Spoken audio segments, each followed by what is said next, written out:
Hi, Chip Saltzman. I'm the developer of Third Winter, and I'm going to be the developer of several other games in this Ostfront series, which are created by designer Tony Burkett.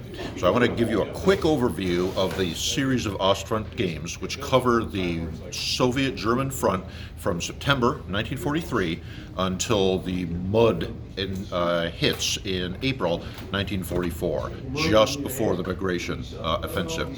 Ostfront is a combination of 4 games. Third Winter has already been published. So we started with the 26th January turn. We've gone all the way through to mid-March. So we're about a month from the end of the game. It has a variable ending date. And it's followed pretty well the historical path. We had a huge breakthrough and nearly cut off an entire army's worth of German infantry who for 5 turns at a moving pocket got themselves back to here. The Soviets have advanced to the point where they're closing in on Odessa. They've captured, let's see, Vinnytsia is, Uman, is under that pile of Soviets. Vinnytsia is under this pile of Soviets. Shepetovka is under that pile of Soviets.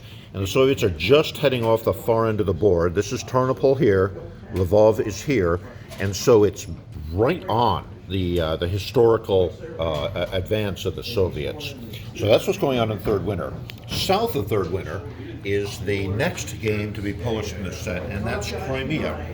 Crimea, one map, covers the action in Crimea. There's a little bit more of the Kuban Peninsula that'll be represented. We had to cut the map a little bit. But to get all of Crimea, you get it for 43 and 44, when the Soviets are invading and recapturing portions of it, and then in May of 44 when they went shoop and recaptured Sevastopol. That's a very fast-moving game.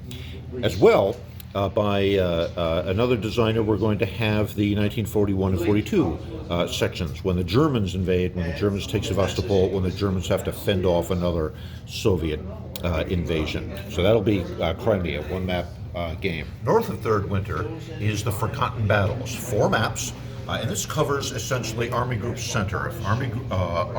Third Winter is Army Group South, Forgotten Battles is Army Group Center.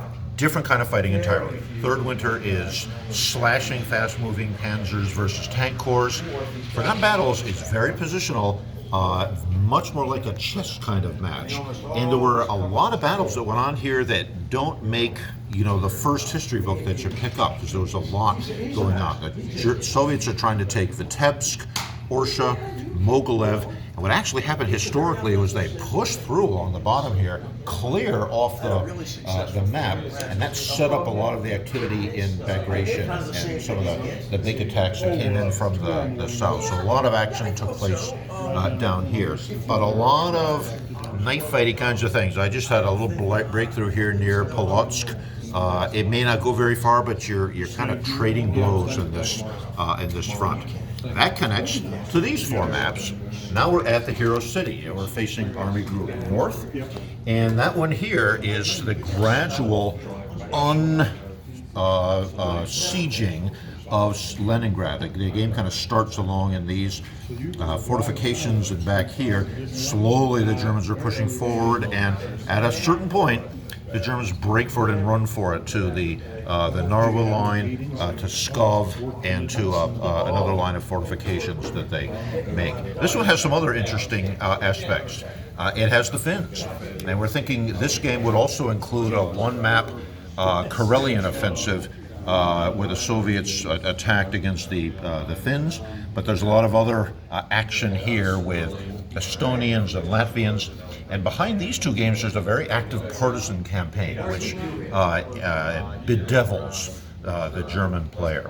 So all taken together, this covers the entire Eastern Front over a period of about 9 months, and is great fun to put together. I do have to say that when you combine them all, Third Winter kind of has a north map thing, and Forgotten Battles has a south map thing, but when you combine them together, there is a completely different game that goes on here in the kind of scene between the 2 games, and that, I think, makes for a really interesting activity.